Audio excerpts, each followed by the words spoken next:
Hi, I am so excited to come to you live tonight from Gibson's Italia here in Chicago. They have been tremendous in helping and partnering with us for some of our most really creative events that you are logging into, including tonight. Tonight is our third night, and it is the business of fashion. The Center for Creative Entrepreneurship, for most of you who probably haven't heard of us yet, only launched in February, right at the onset of the pandemic.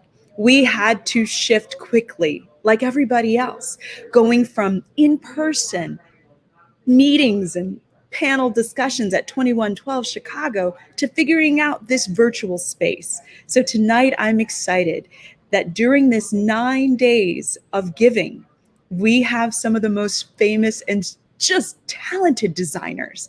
And we are going to start with one individual who started here in Chicago but has made his way to LA, Marcellas Reynolds. Marcellas is obsessed with all things style. He's an author, an entertainment reporter. Marcellas Reynolds is the ultimate fashion insider with editorials in British GQ, British Vogue, and Elle. The walking, talking fashion Wikipedia is a top wardrobe stylist. Catch him gleefully chatting all things pop culture in Daily Mail TV, Good Day LA, and the Tamron Hall Show. It was modeling in New York where Marcellas discovered his true passion, wardrobe styling. Editorials for AIBI, Grazia, and InStyle magazines, as well as advertising campaigns for Anheuser-Busch, H&M, and United Airlines soon followed. Styling celebrities Rebecca Hall, Sharon Stone, Justin Timberlake led Marcellas to Hollywood and a career as an entertainment reporter and TV host. You've seen him on Gossip, on We TV, on E, live from the red carpet, and Good Morning America. In fall 2019, you guys, this is so exciting. Marcellas published his first book, Supreme Models. Iconic Black women who revolutionized fashion is the first ever art book devoted exclusively to Black supermodels. We are honored and excited to have him here. Let's look at an interview from Fox. Welcome back. To date, never has there been an art book devoted exclusively to Black top models. Supreme Models fills that void. It pays tribute to Black top models, past and present. It is written by celebrity fashion stylist and TV host Marcellas Reynolds, our friend of the show. He joins us now with a look inside this iconic book, your labor of love. My labor of love, 8 years in the making. Congratulations. Thank you. Thank you so much. It feels like you gave birth, right? I mean, literally. Not only does it feel like I gave birth, no disrespect to people who have given birth, but it also feels like now I have a toddler because I think about it, covered it. I'm like really like just touching it, like cuddling it every single moment. It's a gorgeous book. First of all, a gorgeous table book. But tell us your inspiration, because you said 8 years in the making. Why come up with a book like this? Well, the original inspiration was a book came out called Vogue Faces of Beauty. It's the British Vogue book. And that book had like 100 models in it. It was super expensive, really beautiful. I bought it, and it only had 2 Black models in it, Naomi Campbell and Iman. And I was like, where's Alec Weck? Where's Leah Kabidi? Where is Veronica Webb? Where are the legends? British Vogue was the first Vogue to put a Black woman on the cover. Not to mention they didn't include Beverly Johnson, the first Black woman on the cover of American Vogue. And so I literally went on Amazon, and to this day there's a review of that book with 1 star from me. And that was where this idea was born. And it took that long to like sell the book, to create what the book was supposed to be, interview all these iconic women, and sort of like license the photos and just really make it into what it's become. And the face of the book is Janelle Williams, who I love. I didn't realize this. She was a former track star. She was a track star. She was training for the Olympics. Unbelievable. She got injured, and then her whole life changed. And she's like, okay, what am I going to do now that I'm no longer a track star? And she decided to try her hand at modeling, and now she's the face of Tom Ford Beauty. I mean, that's a crazy story. We're going to go through some more pictures of inside this book, but Tell us, I just realized, like, they just came out Miss Universe. She's the first Black Miss Universe. Right. There's four beauty queens now: Miss USA, Miss Universe, Miss Teen USA, and Miss America. Yes. For the first time. For the first time and ever. This book here is historical in many ways. It's so funny. It's like this whole sort of Black renaissance is happening right now, where the beauty of Black women is really being exalted for the first time in the first way ever. And I'm so happy that my book is a part of that conversation, celebrating these icons. And we're looking at Beverly Johnson here. So you've been out, you've been doing your book tours and book signings. What's the reaction that you're getting? I know my reaction was like, what? Welcome, sir. Welcome, Marcellas. Hi. How are you? Listen, I'm just trying to understand, how are you? Because this all happened before the pandemic. You and, oh my gosh, I mean, you guys were here. You launched the book here and in New York. Talk to us a little bit. But, even before that, I also want to know, tell some of everybody about you too, right? We just, Everything. Okay, so as you know, you and I met through my great friend Billy Deck, who I've known since like the early 90s. In fact, last year around this time, I was actually in Chicago doing the first leg of my book tour. And Chicago, which is my hometown, I grew up on the South Side. I went to Kenwood Academy. I went to the University of Illinois Circle. Chicago's my hometown, and Chicago feted me like I could not even believe. It was wonderful. I did a bunch of television shows there, and everybody, Ikram had a wonderful party for me. Space 519 had a party for me. Soho House Chicago had a party for me. It was just incredible. I was on the cover of Chicago Splash magazine with the incredible supermodel Veronica Webb, who wrote my foreword. So it was just this amazing moment. And when COVID hit, I was actually about to start the second leg of my book tour, which was going to start in New York. And then I was going to spend like a month in New York. I had all these events planned. And then I was headed down to Miami after that for like 2.5 weeks. And then I was planning on coming back to Chicago and just chilling out a bit, because that's my home. That's where I go to relax and recharge.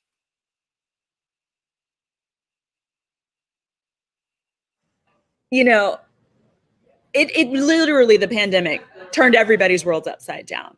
It's such a blessing that you were able to roll the book out ahead of it. We have found, and studies have shown, that books, instruments, and all sorts of things have really ticked up in terms of sales. And, I'm hopeful that even though your tour has been postponed, that, opportunities like this to share the vision that you had. And that's one of the things for our entrepreneurs who are watching, Marcellas.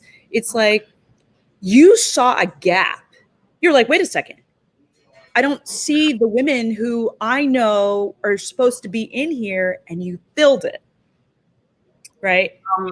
It's the book to me is like the culmination of all my lives, right? I'm the little Black gay guy from the South Side of Chicago. My first job was in Water Tower Place at a women's clothing store.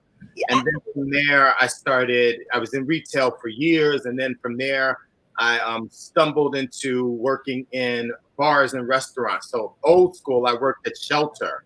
I was a bartender and a cocktail waitress at Shelter. And that's how I met Billy Deck. And then I ended up working at Vivo, which was a legendary restaurant on Chicago's Restaurant Row on Randolph. And then from there, I ended up at Vivo, and that's at Marche. And I got discovered at Marche and began a modeling career. And it's each time, it's like when a door opens, being brave enough to step through it. Yeah. And then just seeing beyond where you are right now, seeing the possibilities of what's next. So I really think the book is the culmination of all those lives I've had, from like being in retail and loving clothes, being a model and loving clothes, being a stylist and loving clothes, but also seeing how Black women were treated on sets all over the world, and seeing the unfairness of fashion to Black women and Black talent, even though fashion is incredibly democratic for the most part. Yes. And then finding that niche, and then also being tenacious. It took 8 years for Supreme Models to happen. And I can't tell you how many, actually, I can tell you how many times I was told no, that this book, I was told as a Black man who was somewhat successful with a television career and a fashion styling career, I was told by at least 3 publishers that there was no market for a book about Black women. In that wording, people sat in a room with me, took a meeting with me because they were interested in what I had to say and what I had to sell. But when they found out what it was I was selling, they didn't like it. And they actually said to me, I'm sorry, there's no market for a book about Black models, or I'm sorry, there's no market for a book about Black women. So the fact that this book has been a #1 bestseller, it's sold out of its first printing. The fact that Vogue chose it last year as one of the top fashion books of 2019, and this year Essence chose it as the #1 book on Black style ever. That's not lost on me. And I really want to call all those people, take another meeting with them, just walk in with the book in my hand and be like, aha! Well, I have to tell you, I had to, throw a little something special on, because not only did you style, but you would stop some folks and let them know what they needed to do. Yes, it is true. I am that monster that would be walking down the street and I'd be like, that's awful. What made you choose that? Or I would be like, that's really good. Where did you get it? Or I'd be like, wait, you know what? Take that belt off, take the shirt out, wrap the belt around your waist, take the belt off, throw it over your shoulders like a cape. Now, honey, you've been street style. Work, walk, honey. Work. Yeah. I mean, it's just amazing, and it is such a joy to know you, to watch your star rise. And I'm really thankful that you said yes, because when we think about, we're getting ready to introduce some tremendous designers who are having to figure out how to have a fashion show without a runway, right? How are individuals innovating? And arguably, to have you start us off tonight, this is a Stream-a-thon. It's a fundraiser. And we are in a position to, with the Center for Creative Entrepreneurship, provide resources for individuals like yourself to guide a path through to success and sustainable success. So you've mentioned TV, you've mentioned modeling, author. As entrepreneurs, there are different ways that you can generate revenue. Do you have a tip for what not to do? Don't not listen, okay? Surround yourself with people that know more than you do. And when they're willing to give you that information, when they're willing to give you those seeds, those nuggets, listen to it. So I got discovered to model by Marie Anderson, who's this legendary agent in Chicago. And very early in my modeling career, and I was successful 20 years and 20 pounds ago, 25 years and 25 pounds ago, let's be honest. All I wanted to do was model. But Marie from day one was like, you've got a voice, you've got this huge personality, you could be so much more than a model. And she wanted me to act, and she wanted me to be a television host. And I was like, no, girl, I'm happy being a model. And I wish to this day that I had listened to Marie. And I wish to this day that I had pursued my true love. And I wish that I had walked through those doors that were open to me sooner. I didn't want to listen. I turned her off. So now I've learned that if there's somebody there, listen to what they have to say. Actually take it in, breathe it in, and see if it has validity. See if it has a lesson for you, and then act upon it. Yes, that is really tremendous. And I'm going to tell you why. What that requires is a certain amount of trust. And we find the ways to trust in time. It doesn't always happen right away, right? I'm having a conversation right now with an individual who I'm saying, listen, trust the process. This is a person who keeps their word. We don't need to walk into this event all lawyered up, right? When doors open, now, especially now, I think it's okay to walk through. I always say, I'll open the door. I just need you to walk through it. But it's how you walk through it. So you've been walking through doors and you've been keeping them open. And so thank you so much, because Supreme Model, Daniel, I just want to show the people, you know, Marcellas, some of the book, right? So we're going to flip through some of these pages because I know you're busy and I committed to a certain amount of time, but I just want to show those of you who are looking. Because there's nothing on it. Come on, Daniel, keep work with it, baby. He knows to like rest for 10 seconds. That's on my direction. He can't. Okay, so listen, talk about listening to somebody who knows something. This page is Beth Ann Hardison, who in the book I call the godmother. Yes. Font of information and has been on the right side of history since like the late 60s when she was a model. And she's instrumental in the careers of so many, not just Black models, but models of every race. And it's listening to her, we call her the oracle in fashion, listening to her and taking in what she says with a heart of humility, you know? And then you can like process it, go out and do exactly what she says because she's been there and she's lived it. Yes, yes. I mean, Iman, come on. Dream. Elegance. Sorry to interrupt you, honey. One of the things I love the most about this book, about Supreme Models, is that Essence magazine lives in this book right next to Vogue magazine, right next to Harper's Bazaar, right next to Italian Vogue and Numero and all the other iconic magazines. And for me as a Black person, that was really important because I'll be honest with you, my publisher was like, well, maybe Essence magazine shouldn't be in the book with all these covers. And I was like, Essence is the Black Vogue and as a Black man, I'm going to amplify that voice. I'm going to say that Essence deserves to be in this book right alongside the other magazines. Yes. This is one of my favorite photos in the book because this is a rule-breaking, gender-bending, defying the odds supermodel. This is at Boa, and she has just taken fashion by storm with her freckles and her shaved head and her I don't give a attitude. And that's what fashion is actually about, that person that changes the narrative when they walk in the room. It's about the person that walks through the door, and even though the door is cracked just that much and they're not sure about that person, she wows them with her personality. Yes. And of course, the queen. Come on. I mean, just give her a round of applause. Oh, hell, queen. Talk about the game changer, the first Black model on the cover of American Vogue. Like, that changed the game. That impacted so many people across the world when a Black woman with dark skin is on the cover of the biggest, most important fashion magazine in the world. That changes the perception of beauty for so many people. Yes. And who better to do it than Beverly Johnson? So I really encourage everyone to go on Amazon. I mean, I know that that's where you can get it for sure. Tell people where we can get it because it needs to be a Christmas gift. It needs to be a Christmas gift.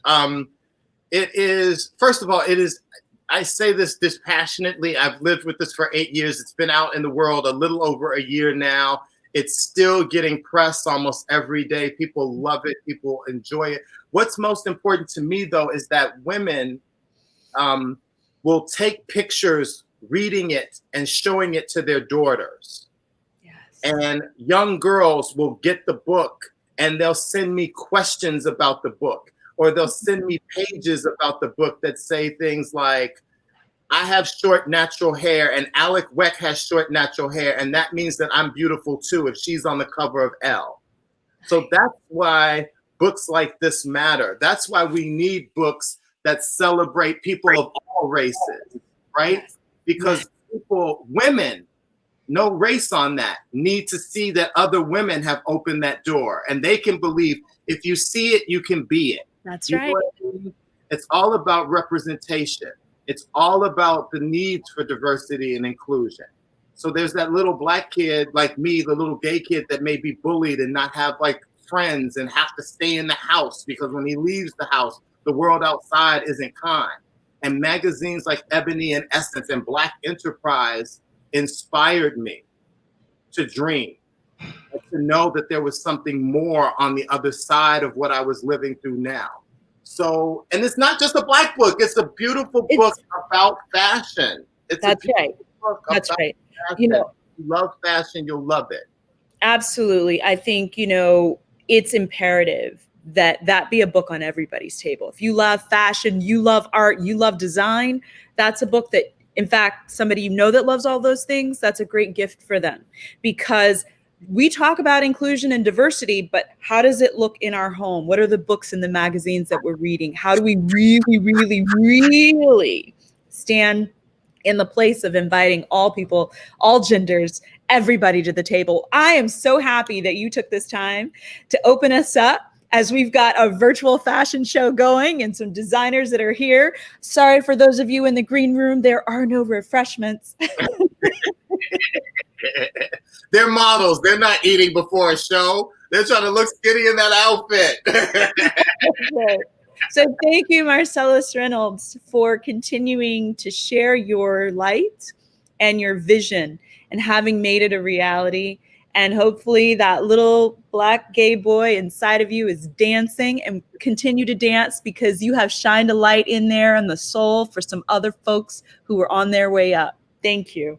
Thank you so much for having me, honey. I wish I could stay longer. I'm casting a show and it's crazy.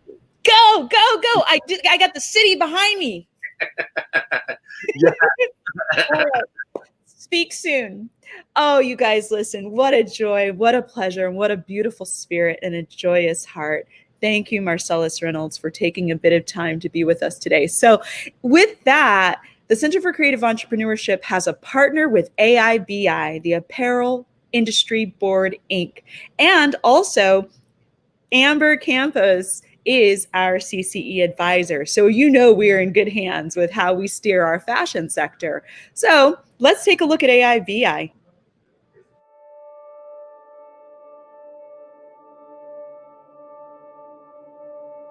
Most people are familiar with our large-scale fashion events, but so much of what AIBI does is behind the scenes.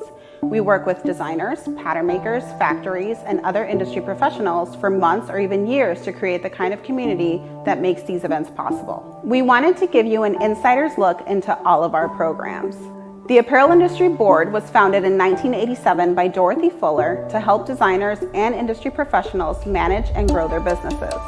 The Apparel Industry Foundation, our philanthropic arm, followed the next year to ensure access to educational opportunities for underserved communities. In the decades since, AIBI has expanded from runway shows and educational seminars to business support, job training, scholarships, and our newly upgraded AIBI Fashion Lab.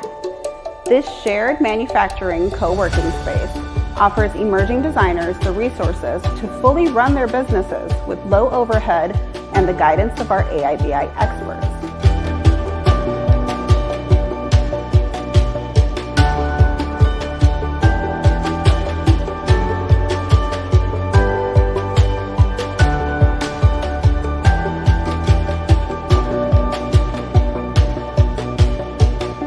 AIBI is here to nurture and support designers based in the greater Chicago area and is constantly developing new programs to better serve and promote the industry as a whole. Whether you are just starting out or need help with growing your business, know that AIBI is here for you.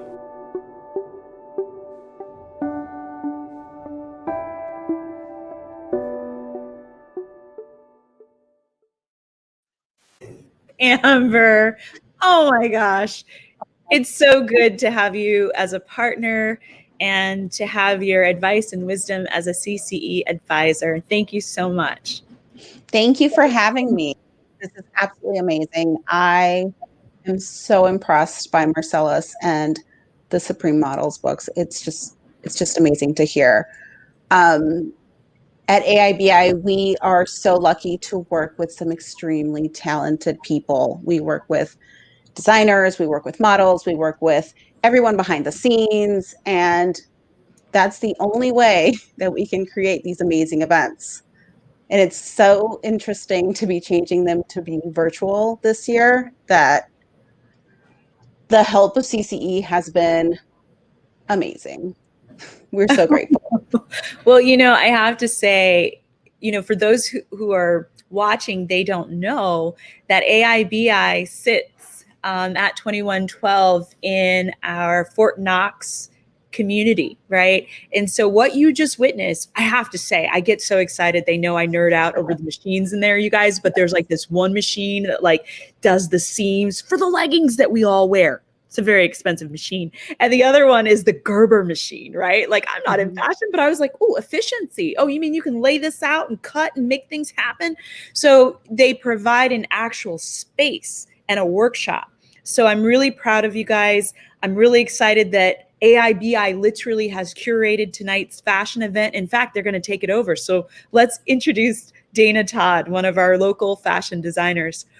Dana Todd is a 3-time founder and digital innovation pioneer with 20 plus years making digital experiences for humans, including a patent for SEO technology. Currently CEO of a global fashion marketplace, Balondona, Ms. Todd has been a subject matter expert regarding digital business for trade and natural resources, conferences, academic, and legal engagements. Leadership background includes both agency side and brand side operations. As a former CMO, she employs a blend of digital and traditional marketing methods for integrated strategic planning and execution. That is a mouthful. Because thank you so much. Lot. I mean, we gotta read these things out. Well, thank you so much for having me here, and thanks for that great intro. I'm delighted to get to be the host who gets to interview our 4 amazing designers tonight. And thank you so much for making this possible. I'm so impressed by the work that CCE is doing, and I'm thrilled that AIBI can be part of that and essentially being the fashion wing of CCE. Yes. Well, this is your night of fashion. Why don't you go ahead and take it from here? We love you, Dana. Thank you so much for participating with us over the summer. And now it's your time to shine a light on these local designers. Awesome. Amber, I have to say, though, before we get started, because I'm fairly new to Chicago and I'm definitely new to fashion. And I have been continually amazed and surprised at what an incredible fashion community Chicago is, but it's like a best kept secret. I feel like nobody knows how much talent is here. Obviously, we have some very famous people on tonight, but even beyond that, I know that AIBI is helping to foster careers of up and coming, but you also get a chance to work with some of the big time notables in the industry. So it's such a thrill to be part of this, to represent her tonight. Yes. We all know Chicago is the world's biggest small town. In fashion, we all know each other. And especially now when everything is sort of in flux, we all work together. And I've been really amazed by how giving everyone has been. So many partnerships have grown in this last year. And that's kind of what you're going to get to see tonight is, as we created these fashion vignettes, it was really bringing together talent from everywhere that we could find it. And I think everyone's going to like it. Oh, we have such an incredible array, and something for everybody, by the way. It's not just one particular set of style we have. I think you're going to be really intrigued and impressed at what we've brought you tonight. Absolutely. It's a very varied display of fashion. Excellent. Well, so without further ado, let's meet our first designer. Elda de la Rosa is a 20-year career veteran in design. And she's been an entrepreneur pretty much the whole way. While she has worked in-house as a lead tailor and designer for brands like Ricorsa, who we're going to meet later tonight, she has also had her own couture brand now. So when you think of couture, right? You think of amazing gowns. You think of something that you'd wear on the runway or on the red carpet. that is exactly what Elda de la Rosa brings to the table. And she is loved by celebrities, socialites, debutantes, and of course, brides who want to look their most amazing. She was a top 10 finalist for the Oscars Designer Challenge. She's been featured in a bajillion magazines and on television. Everywhere you look, when you think of the top notch of couture in Chicago, Elda's name comes up over and over again. And her trademark styles, we'll see a few of them tonight. Her trademark styles are vintage inspired. They're very feminine, they're tailored, they're timeless, and boy, are they romantic. So without further ado, please welcome to the stage, Elda de la Rosa. Hello. Hello, nice to be here. Thank you for the opportunity. It's so exciting to talk with you. So Elda, you have been an entrepreneur, and that's in fashion, that is tough. And the fact that you made it not just 2, but 20 years and have continued to succeed and impress every year. Tell us a little bit about that entrepreneurial journey and how you got to where you are, and how we're going to see a little bit of your collection tonight. So maybe tell us how you got to that collection and maybe who helped you along the way. Sure. So I have been in business forever. I grew up sewing. I grew up drawing. I love what I do for a living. So it was just natural for me to be an entrepreneur. And I didn't even know it was called an entrepreneur. It was just something natural to me, to who I was as an artist. I was, as a child, nurtured to follow my passion as sewing and drawing and everything that I wanted to do. So I've been in Chicago. I came to design school here. Back at the time, the school was called Revo College of Design, and I immediately worked for a jewelry designer and then started in the industry, but I always had my own little side jobs of sewing on the side for brides or prom dresses or any type of special occasion type of event. And and so I grew up here on the north side, and I got married and had kids and had my shop and been self-employed. I've moved around all over the city with my business, but really this is what I've done forever. And then I think back in 2014, I knew Daryl from AIBI, and we somehow or another became connected, and we're fashion brother sister. And he's I consider him not only my brother, my friend, and my colleague. There was a time where I had to go to work, and I ended up working with Daryl for his label, which is Recorso, and I learned so much from him. And shortly after that, I ended up in Lake Forest at the Lake Forest shop with my gowns, and didn't realize the value of what it was to be a designer until I got there, because I saw that my dresses were selling, and it was a very empowering feeling. And the commute was a little hard for me because I was always a city girl. To go to Lake Forest was a little tough on a daily basis. And then about 3 years ago, I moved to Oak Street, and I've been here on Oak Street for the last 3 years. And a funny thing, Dana, I remember talking to Amber and letting her know that I was worried about everything that's happening with the pandemic and my rent's falling behind and drama. And she's like, Elda, you've lived through so much. I'm not worried about you. And I said, okay, I guess I shouldn't be worried either. So, I really love being part of the whole AIBI community of designers. And it is a small world here. We all do know each other. And I don't know. I think that when you have your own look and your own style and fashion, you go along in time and you grow, and you cultivate your own styles. And my line this year is called Esperanza, which is hope, because I still have hope and I still believe in our fashion community here. And I believe in my business. I believe in myself. I believe that my experience has carried me this far. And, I love what I do. And I probably will be self-employed for my entire life because I'm best that way. But I am very easy to collaborate with other people, because I think that once you've learned to work with clients, you learn to interpret a lot of things, and you learn to become a team player too. Absolutely. And that's a perfect segue for us to get to chance to see your stuff in action. And I have to say, I'm very impressed with how AIBI managed to pull off a fashion show in a pandemic and in such a creative way. So I think you'll really enjoy this next film. Thank you.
Wow. Can I just have every single one of those gowns? They're all so stunning. I love them all. What an incredible collection. Thank you. Thank you. My pleasure.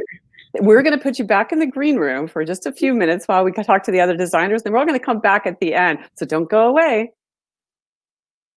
All right. So next up, we have really an amazing designer. If you haven't heard of Lein, then you will very soon. So we call her Chicago's Lady Gaga. And one of the things that I really found fascinating about Lauren's approach to fashion is that she dresses really powerful women in a most creative way. So she's got sort of a duality to her designs, these very extravagant and over-the-top designs, but also just these incredibly powerful business suits. Some of the most, some big names that you would know. She's got a punk aesthetic as well as a practical side for professional women. Some of the highest profile politicians, celebrities, and top executives in wear her clothes.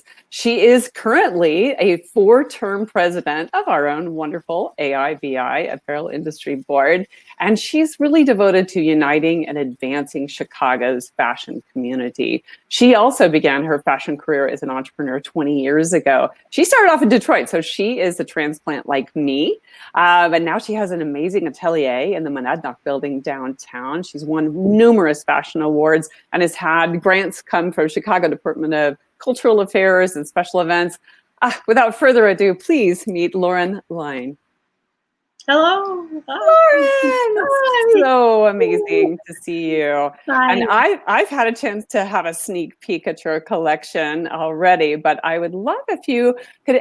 We've been talking tonight a lot about just the entrepreneurial journey. And one of the things about CCE is that a lot of entrepreneurs, it's a lonely journey. I'm an entrepreneur. It's a lonely journey sometimes, and you really need to feel connected and supported to a larger structure, right? And sometimes that's hard to do in creative industries because sometimes there's a feeling of scarcity, right? And like, uh-oh, no, I have to be careful to hide my secrets. But Chicago's a little bit different than that. And AIBI's approach is definitely very different than that. And you yourself said you've done a lot in terms of building your own network and how that's helped your career. Talk me through your entrepreneurial journey, how you got to where you are today, a little bit about what we're going to see in the upcoming film, and also how'd you get here without other people?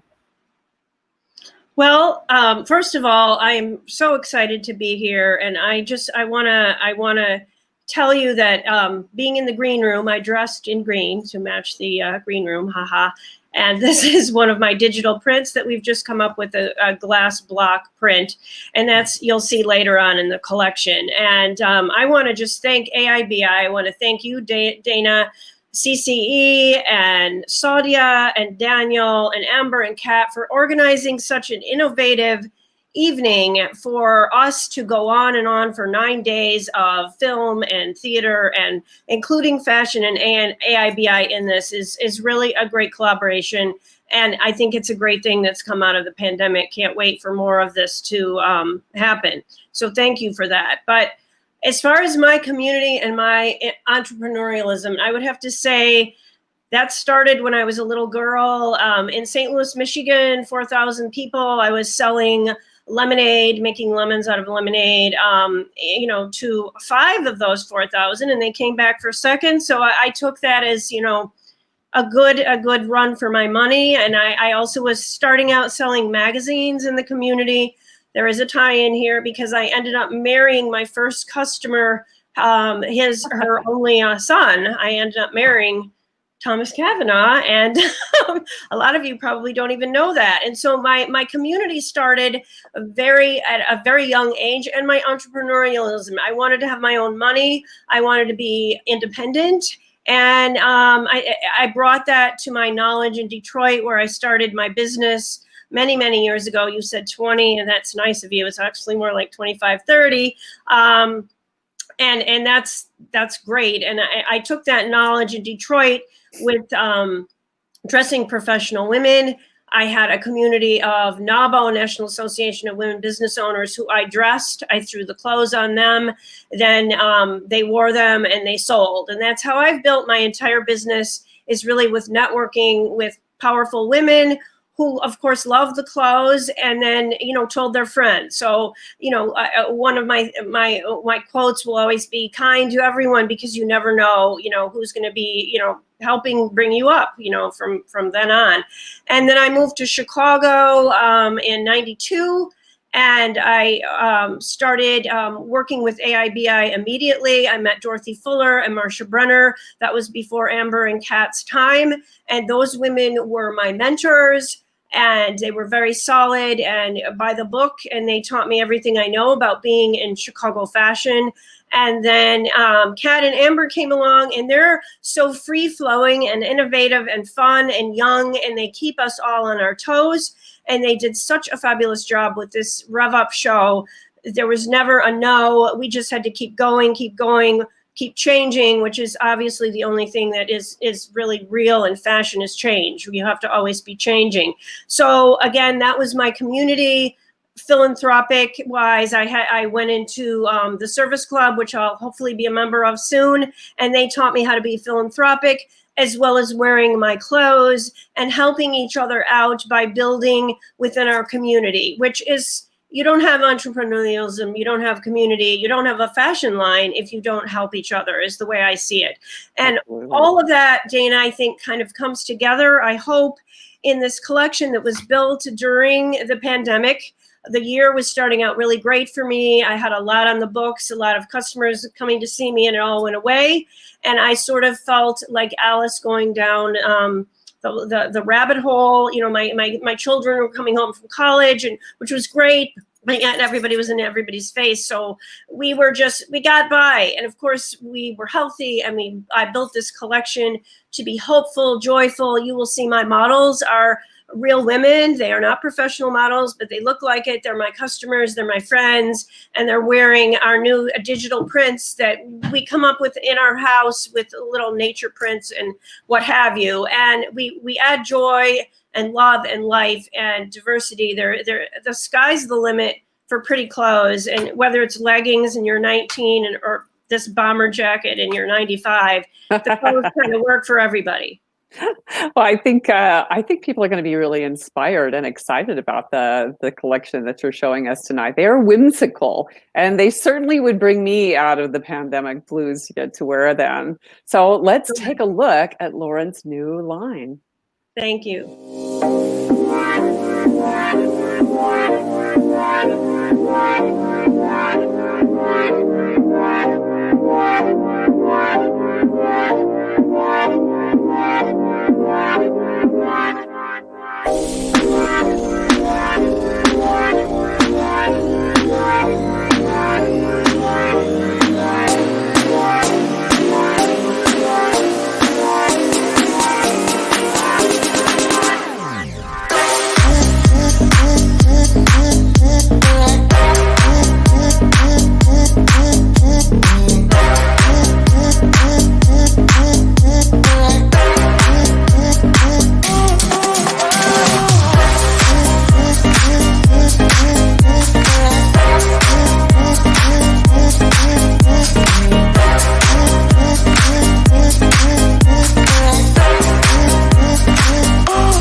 He's so happy. I don't know. I feel so much better already. Good. I'm glad. I did forget to tell you the name of the collection. It's Lauren at Work, Home, and Play, Climbing Out of Quarantine. Perfect title. And those butterflies, they're prints. And I don't know if everyone really caught that, but you actually design your own prints. So those are pretty amazing. All those fabrics that you saw. Yeah. So the design goes all the way literally to the thread level in Lauren Lein's line. Thank you. Thank you. Back to the green room. We'll bring you back in a little bit. Next up, we have Peach Carr. Now, those of you who are Project Run fans might recognize Peach because she was on season 8 and then also part of the All Stars crew. She has an amazing, not just clothing, but also a line of bags that are just stunning. She does a lot of couture, custom clothing. Her style influence is pretty unusual. So when we were talking about this earlier, she said if it was something that Twiggy or Edie Sedgwick would wear, so those of you who remember the 60s or study the 60s and 70s will know that these two icons were really phenomenal influencers at the time and continue to be so today. And I love how she reinterprets that 60s and 70s style and brings it into today. Tim Gunn called her country club chic because she designs for women who want to be on trend, polished, and comfortable all at the same time. I loved this, but I think it was somewhere in there you said that they can actually be machine washed, which is amazing. That to me is just a blessing as a professional woman. So, and speaking of professional women, she makes clothes for a lot of very famous professional women, including some Real Housewives of New Jersey, as well as Chicago's own actress and writer Nora Dunn and country music Reba McEntire. So without further ado, Peach, come on in. Hi. It's so wonderful to have you here tonight. I cannot tell you how excited I am to showcase your designs tonight and let everybody see what an amazing designer you are. And when we were talking earlier, you were talking about how, as an entrepreneur, you're always looking for a way to pivot and be creative with your business model and try new things.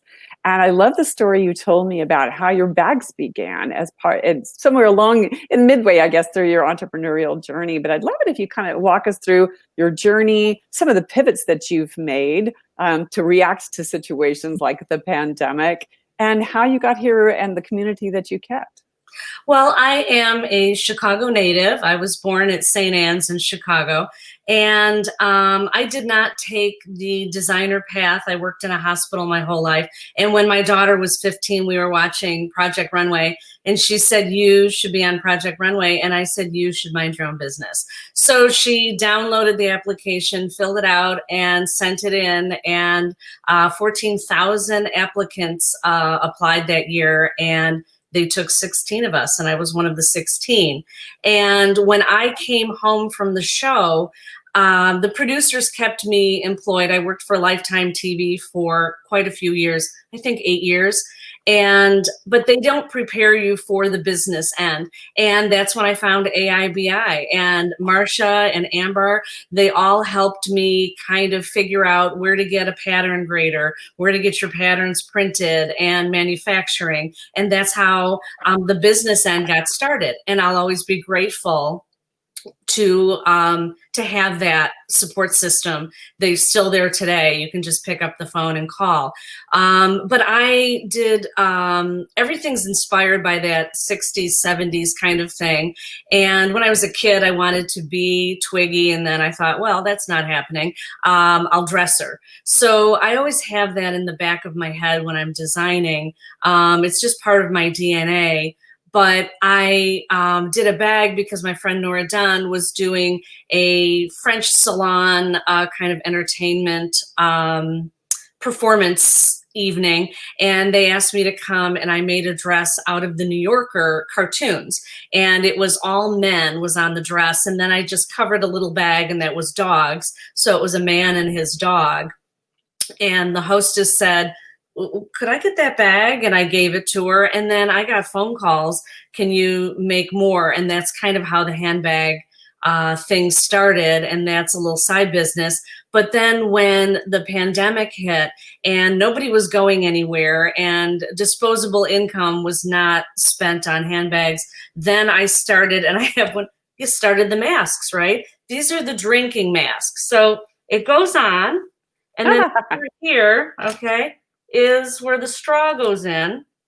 And you're, having a safe cocktail. So that's just always pivot, always be thinking, how do I do this? We donated 1,500 masks before I started selling them. We made hospital gowns. We made the hats for the nurses. And that was just the donation end. And then you donated enough and said, okay, let's pay our bills. Let's pay our manufacturers. They like that. So, and it is all about pivoting your support system. My Project Runway family, we have this little nucleus of designers, and we love each other, we respect each other, and we help each other. And I think that's very important in a community like design, that you say there's plenty of customers for everybody. So let's just kind of help each other out and band together. We're stronger together than we are alone. And Chicago's it's my hometown. It's the only place I've ever known, and I'll never leave. So tell us a little bit about what we're going to see tonight from you. Well, during the pandemic, everybody was baking, and man, sugar, flour in an oven to me is just disastrous. So I started cleaning closets and those little boxes of things you've had around. And I found a box of paper dolls from when Molly was little, and I dropped them, and the paper dolls went all over the floor. And I started thinking, so this, I don't have a kitschy name for this, but this whole collection was kind of inspired by this box of paper dolls that fell out. And it's just my sense of humor. I mean, if you watch the first episode of my season, I'm pretty funny. So it was all that tongue-in-cheek, and, my clients, they do want to look nice. They're polished. Everything goes in the washing machine, even the sequins, but they also don't want to look like everybody else. And so what you'll see coming up is a few pieces that, you don't look like everybody else. I'm excited to see it. Let's roll it. Okay.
What an incredible collection. Thank you. And that paper doll dress is going on my Christmas list here. What an amazing, I love that concept. And I like Thank paper you. dolls. It comes with many different varieties, and the snaps are always in the same place. So no matter what you snap on, it just goes right onto the little black dress. So it's kind of fun. Oh, I am now a huge fan of that idea. Things like better than Garanimals. Thank you so much. All right, back to the green room. Then we'll bring you right back. We have one more designer. Thank you so much. Wow. Okay, so 3 out of 4, but saving a most interesting newcomer to fashion. I guess he's not really a newcomer, but Daryl's an unusual person in fashion. Like me, he kind of came from the business side.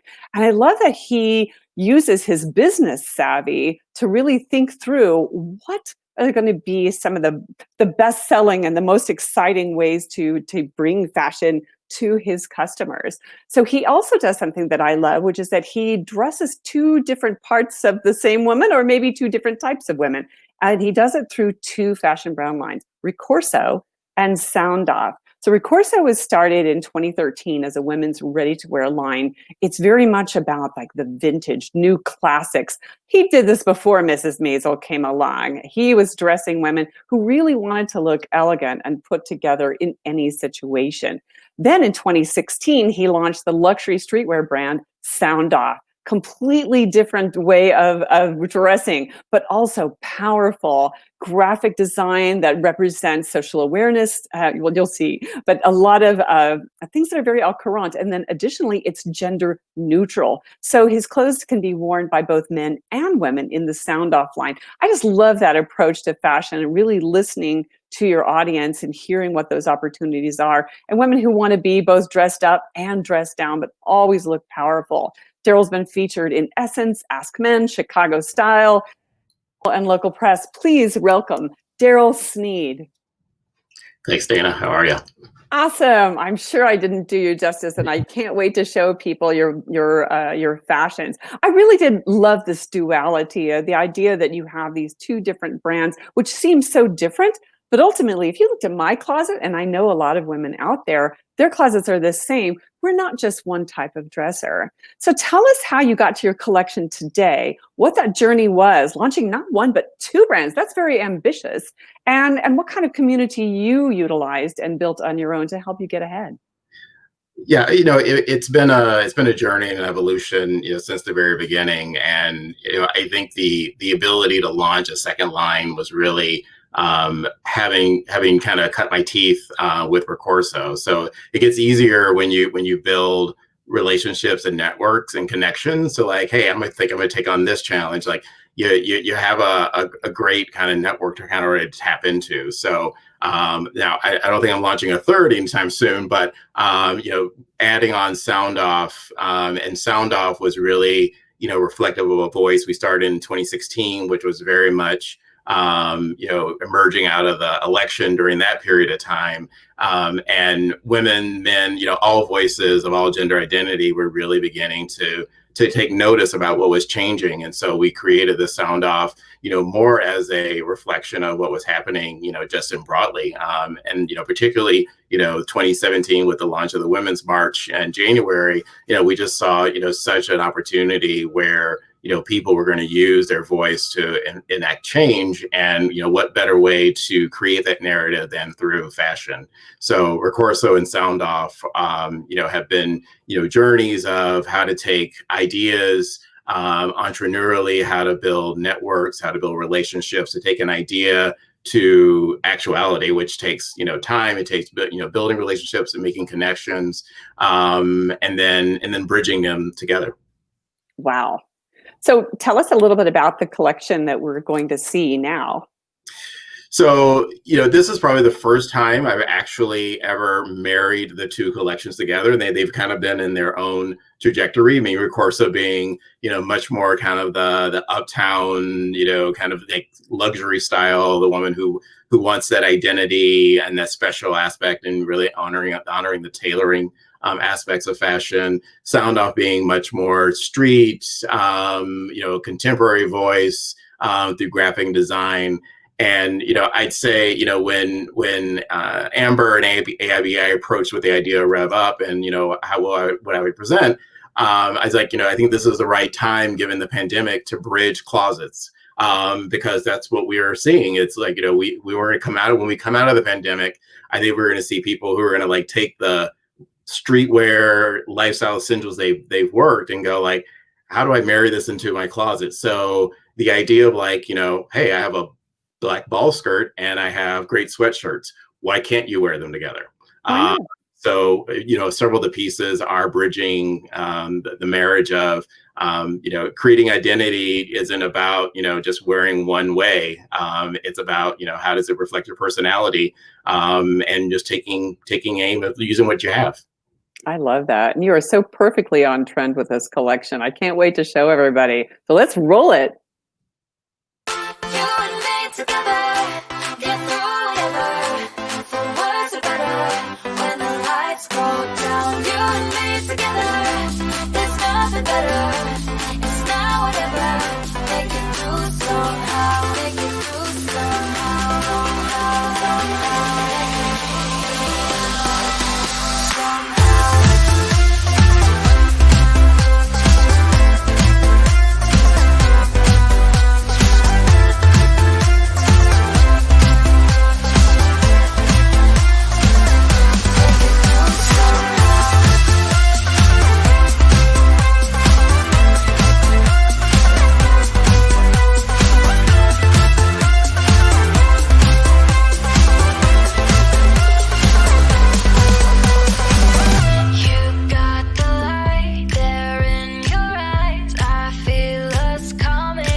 So beautiful. So beautiful. What a perfect balance and perfect blend.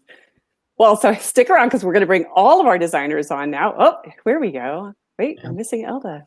Elda. Did we lose her? We're missing Elda. There she is. Hey! So cool. I'm glad you guys were able to work together. So we're going to do a speed round before we close and move to the next segment. I'd love for you all to share one tip for our up-and-coming entrepreneurs in coming into the fashion in any aspect. I'm going to start with our twofer over there. Daryl, since you were up last, keep talking to us about it. What do you think an entrepreneur should know? Entrepreneurs should know it's never a sprint. It's always a marathon. It's going to take you far. Yeah, not that it take forever, but don't get disappointed at the first time when it doesn't hit the mark you think it's going to hit. Just try again. Eventually, you do get there. Amen to that. And Elda. To me, the thing I've learned most, I started off as an artist and I thought like an artist. And this year I became a businesswoman. It's all about, I mean, I hate to say it's all about the money, but it is. When you survive on your income, it's, you know, you have to have your passion, but you have to have your business mind. Can't live on dreams alone.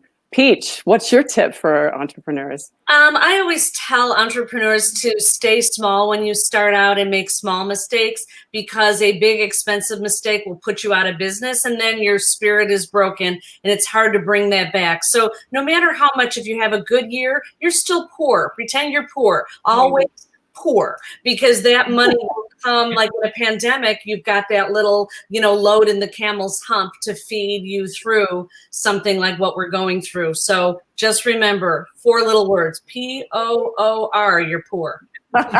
Wise words. Lauren, bring us home with your hottest tip for entrepreneurs. Yes, I couldn't do just one, but mine will be fast. Keep moving, be nice, don't be afraid to ask for help, and listen to your mom or your mom-like figure. That's a good one. I like that. In So other words, listen, people, because listen to your mother. I didn't, and you know. So as you can see, the Center for Creative Entrepreneurship empowers creatives at all levels with resources, knowledge, skills, and the relationships necessary for business successes. So please consider making your, speaking of money, please make your donation to givecce.com. And know that you're actually going to impact artists directly, because 10% of the proceeds will go to Artists Relief, which has been an incredible assistance this year in a really rough time. Again, it's www.givecce.com. And no amount is too small or too big. Big is encouraged, but please do give, and give generously.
It's a fashion show that happened virtually. In every sector of the creative world, we are figuring out how to adapt, how to be agile, and make the necessary changes for us to be able to try to produce what we could before the pandemic. So thank you to all of our designers for not only contributing their talent and their vision for us tonight, but really for being guiding lights to any of our entrepreneurs in the fashion industry. So I want to give a brilliant thanks to Elda, De La Rosa, Lauren Lein, Peach Carr, and Daryl Sneed. You guys have really, really delivered an incredible virtual fashion show for our business of fashion. And I got to say one other thing, because, you know, Peach just mentioned keeping your team lean, right? Keeping things small and reduced as you launch. And I think that that's really good advice. I also love that, you listen to the elders, individuals who have learned and have some wisdom to impart. So at this time, I'm really, really, really excited, you guys, for this special performance by our solo drummer, Hannah Welton. Driven by her lifelong passion to rock and extensive students in jazz, Hannah Welton brought a dynamic, multifaceted history as a world-class drummer to her role as the rhythmic backbone of Prince's Third Eye Girl. The legendary artist, explosive 4-tour rock band that features Hannah, Canadian guitarist Donna Grantis, and Danish bassist Ida Nielsen. Launching her professional career at age 12 by joining a blues band with her trumpet-playing father in the Windy City, she is the only female to win the Louis Belston Heritage Days Drums competition in 2006. Welton's other regional accolades include being voted Outstanding Jazz Musician at Chicago's New Trier Jazz Festival in 2007 and Outstanding Musician at Chicago's Jazz in the Meadows Festival in 2007. Ford was named Best Drummer Musician in Suburban Nightlife magazine's Best of the Burbs Readers Poll in 2008. Listen, she was also a cast as L.A. Couture, the onstage drummer in the 2011 Chicago musical White Noise. Let's show Hannah do her thing. What's up, everybody? It's Hannah Welton, and for those of you that may or may not know, I drummed for Prince in his bands Third Eye Girl and the New Power Generation. What an honor that was for me, and such a whirlwind and so fun. I grew up in a family full of musicians and dancers and athletes, and so expression was never short in our family. We were never short on expression. But when I got to know Prince and he kind of took us under his wing, my husband and I, he brought us also into the aspect of performance and artistry as a whole. So it wasn't just focused on music. It was about stage production, lighting, sound, music, and then also image and branding. And fashion played a huge part of that. As iconic as he is fashion-wise, I was so honored and so thankful that he brought us into his world and opened up our eyes to another form of expression, fashion.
Hey, you guys, I am still jamming. I mean, Hannah just knocked it out. Not only did she drum as a drum soloist for us tonight, but she took it to the next level, and she literally wore the clothes that were designed for her while she worked with Prince. So thank you, Hannah Welton.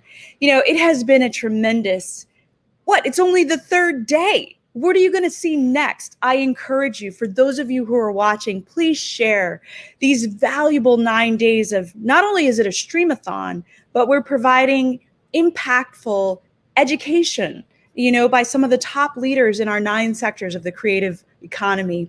I'm Sadia Davis. I'm really excited to tomorrow bring to you our fashion. Well, sorry, today was fashion. Bring to you tomorrow our business of theater. We are live every night until the 9th night. So hang tight with us. Get your tickets on our Eventbrite. So log on to the Center for Creative Entrepreneurship website, cceglobal.org. And you know what? Just keep rolling with us. We're excited to be able to bring this dynamic programming to you. going into our holiday season. Thank you to all of our designers and Marcellas, Reynolds, and AIBI for bringing forth a virtual fashion experience. Have a great night, everybody.